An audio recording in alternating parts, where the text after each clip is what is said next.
je suis ravie de vous souhaiter la bienvenue au salon Openfield, 3e édition.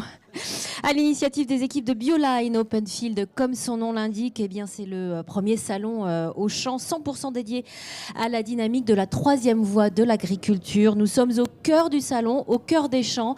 Climatisation naturelle, ça fait du bien, on est très bien. Pour vous faire vivre pleinement cet événement, pour info, la plateforme Openfield, elle s'étend sur 13 hectares. Elle vise à apporter la preuve concrète qu'il est possible de répondre aux problématiques environnementales, tout en répondant également aux attentes des consommateurs et en contribuant à améliorer la qualité de vie et le revenu des agriculteurs, évidemment. Eh bien, c'est tout cela, précisément, dont nous allons parler toute la journée.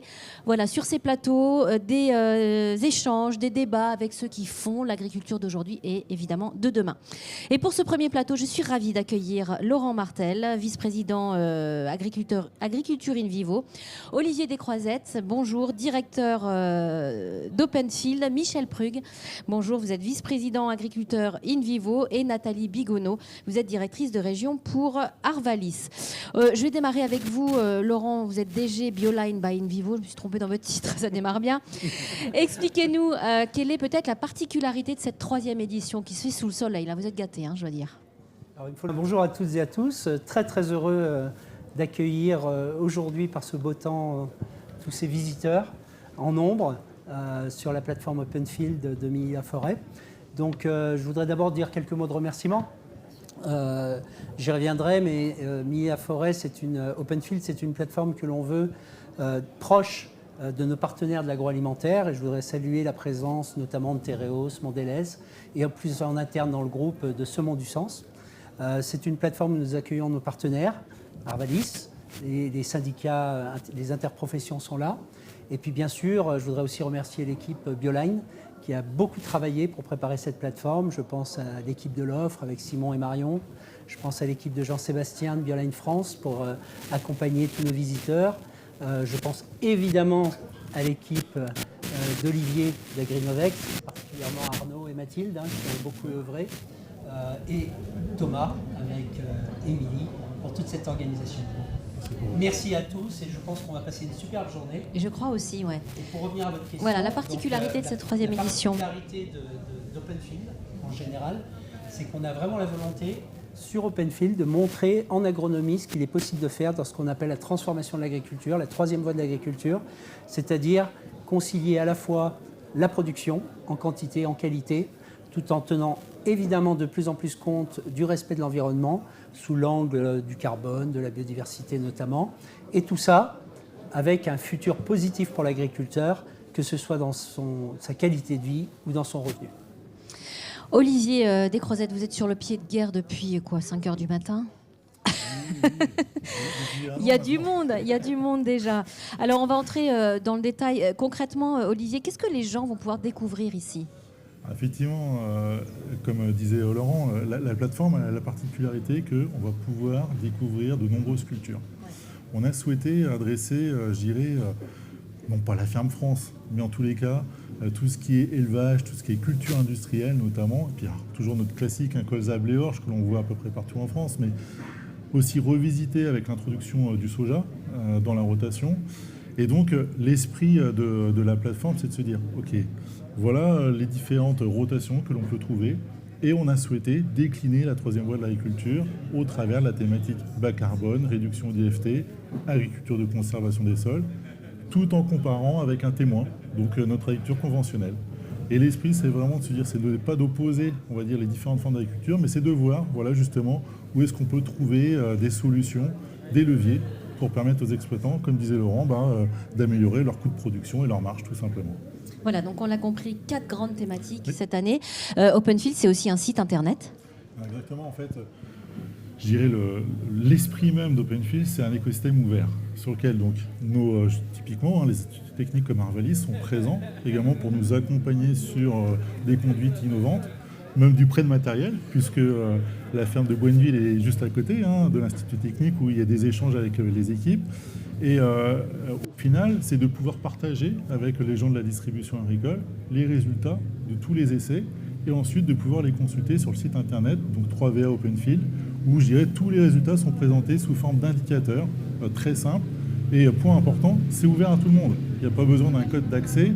Un exploitant ou je dirais un citoyen lambda peut venir regarder, consulter les informations tous les jours. Voilà, vous le voyez, on est en live, hein, ça bouge sur le salon Openfield et c'est normal. Il y a aussi les protocoles d'essai qui sont mis en place, Olivier. Oui, alors en fait, on a 56 conduites culturales. Surtout l'esprit également d'Openfield, c'est qu'on est sur 5 ans. Pourquoi ? Parce qu'on s'est aperçu qu'auparavant, les essais que l'on menait souvent sur une année, on n'arrivait pas à en tirer des conclusions intéressantes, parce que ce soit du biocontrôle, des biostimulants ou des nouvelles conduites, comme la nature de conservation des sols, on n'a pas, je dirais, le résultat direct. Ça prend du temps.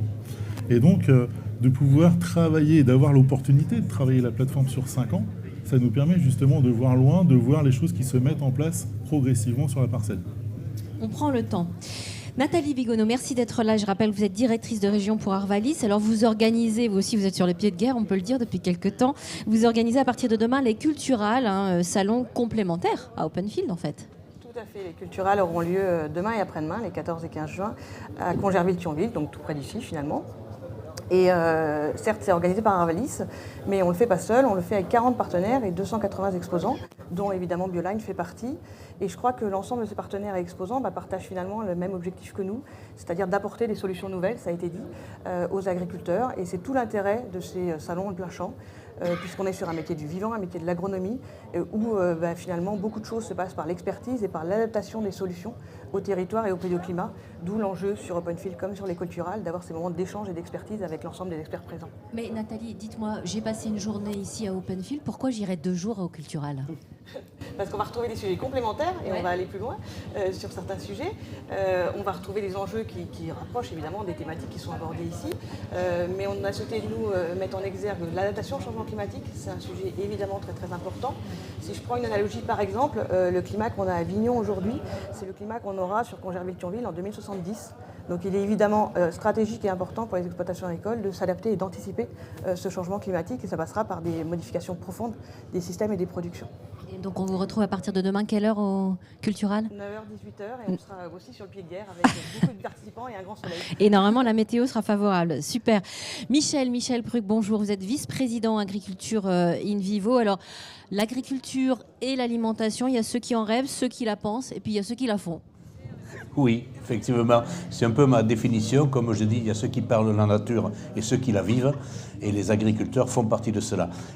Ces agriculteurs, ce salon est très important d'ailleurs, comme les Culturales, pour montrer grandeur nature toutes les innovations, toutes les avancées que nous faisons pour répondre aux attentes sociétales. Alors, pour moi, les attentes sociétales, c'est l'expression d'une attente en fonction de connaissances qui sont données au grand public. Alors je voudrais revenir sur ces connaissances qui souvent, où il y a du militantisme pour certains, qui ne sont pas basés sur de la technique ou du scientifique et qui laissent penser des idées. Les agriculteurs, eux, doivent faire face à des marchés. Des marchés, c'est quoi ? Ce sont des consommateurs qui vont acheter des produits avec un intermédiaire, des industriels, des transformateurs, de la grande distribution. Et donc il faut que l'on sente bien quelles sont les tendances du futur. Et puis, on nous demande de préserver les ressources naturelles, ce qui est normal. Les agriculteurs ont toujours été dans cet esprit-là. Sauf que les agriculteurs avancent en fonction des connaissances qu'il y a aussi. On nous a demandé à une époque de produire de la nourriture en grande quantité, avec les moyens dont on disposait. Aujourd'hui, on nous demande de ne pas utiliser les mêmes moyens, et cela se fait de manière régulière, parce que derrière, c'est le produit de l'agriculteur qui se vend, qui doit correspondre à certaines normes. Et les salons comme Openfield permettent à nos techniciens de coopérative, à des agriculteurs en direct, de venir voir comment on expérimente depuis un certain nombre d'années et qu'est-ce que l'on met en réflexion pour les années à venir pour répondre à toute cette problématique qui nous est posée, que cela soit sur le sol, sur l'air, sur l'eau. Et c'est comme cela qu'on aura des réponses, parce qu'en introduction, il a été parlé de l'enjeu pour les agriculteurs, qualité de vie et revenus. Et donc tout cela est fortement lié, parce qu'il ne faut pas que l'on mette l'agriculteur dans un stress psychologique majeur, parce que là, vous n'avancez plus dans n'importe quelle entreprise, on n'avance pas. Alors, lorsqu'on évoque la troisième voie de l'agriculture, on se rend compte qu'on a des moyens. On va le voir toute la journée ici sur Openfield. Mais qu'est-ce qui bloque encore finalement, Michel Pruc ? Est-ce qu'il faut une réglementation qui lève les freins pour accélérer davantage l'innovation ? Quand j'ai pris la responsabilité du pôle agricole de Univivo, et que les équipes m'ont expliqué ce qui se passait en France et je dirais en Europe et dans le monde, puisqu'on est présent sur de nombreux territoires, j'ai été marqué par un point très particulier qui était la capacité à mettre en œuvre grandeur nature directement chez les agriculteurs les techniques que l'on développe, les produits, on parle de biostimulants, on parle...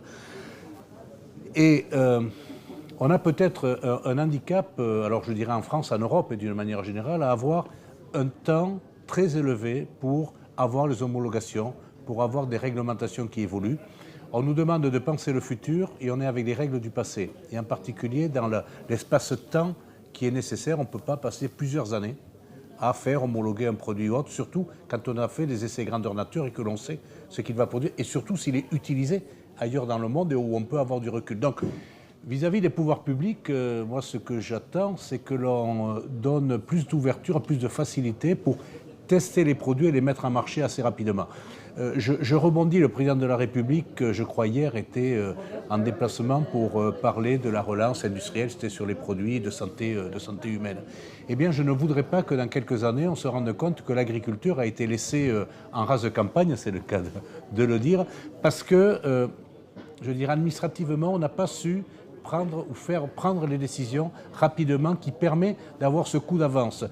Un des éléments qui permet de vérifier cela, c'est de voir comment la France, l'Europe, mais la France en particulier, était en avance sur le plan mondial, sur les niveaux de rendement, sur les performances et autres, et comment depuis maintenant une petite décennie, on recule dans le peloton.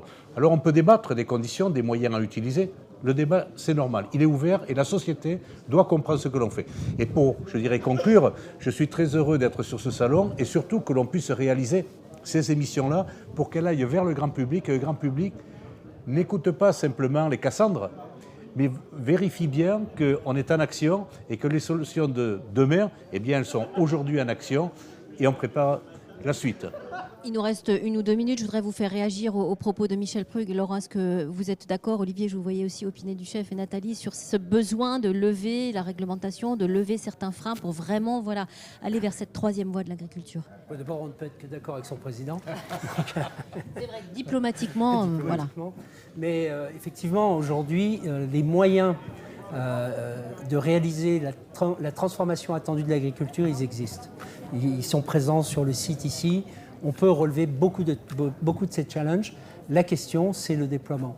C'est la formation des techniciens, des coopératives et des négoces pour pouvoir accompagner les agriculteurs dans cette transformation. Ce sont les programmes de formation des écoles d'agriculture. C'est aussi l'accompagnement dans la transformation d'un agriculteur parce que certaines pratiques demandent des investissements. Donc l'agriculteur a besoin un peu de perspective dans la durée par rapport à ça, parce qu'il va devoir investir, il va devoir changer du matériel, se former. Mais toutes les conditions sont là. Donc moi j'aurais tendance à dire il n'y a plus qu'à. Olivier, quel est votre sentiment par rapport à cette problématique à vous?